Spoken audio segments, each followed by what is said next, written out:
ভৌগোলিক অবস্থানের কারণে জলবায়ু পরিবর্তনের সাথে সাথে বেশ ঝুঁকিপূর্ণ হয়ে উঠছে পাকিস্তান। আবহাওয়াবিদ সৈয়দ ফয়সাল সাইদ বলছেন, আগামী দশকগুলোতে এইরকম মৌসুমী বৃষ্টি আরও বাড়বে। পাকিস্তান গ্লোবাল কার্বন নির্গমনের মাত্র 1% দায়ী। তাই দেশটি আন্তর্জাতিক অপরাধের মূল্য শোধ করছে বলে মনে করছেন খাইবার পাখতুনখোয়ার জাতীয় পরিষদের সদস্য ডক্টর আমজাদ আলী খান।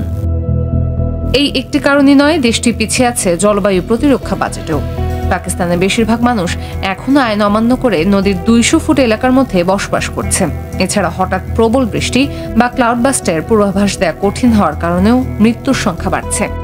এবছর 14 আগস্ট থেকে 25 আগস্ট পর্যন্ত পাকিস্তানের বন্যায় নিহত হয়েছেন 400-এর বেশি মানুষ।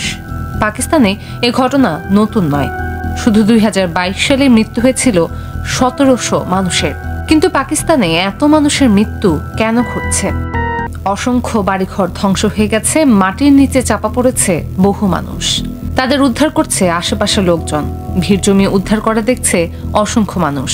কিন্তু তাদের চোখে ছিল না কান্না, ছিল না আতঙ্ক, বরং তাদের ভেতরে জমে আছে একরাশ রাগ আর ক্ষোভ। বন্যার্ত মানুষের মাঝে সৃষ্টি হয়েছে ক্ষোভ।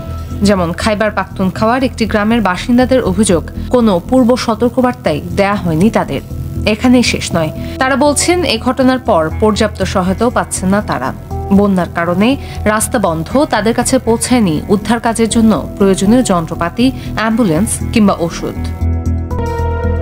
পাকিস্তানের মানুষ উদ্ধার অভিযানে চালানোর সঙ্গে সঙ্গে আরও বেশি আতঙ্কগ্রস্ত হয়ে আসছেন, কারণ আবহাওয়া অফিস এরই মধ্যে পূর্বাভাস দিয়েছে আরও ভয়াবহ বন্যা এগিয়ে আসছে। আর দেশটিতে মৌসুমী বৃষ্টি চলছে 10 সেপ্টেম্বর পর্যন্ত।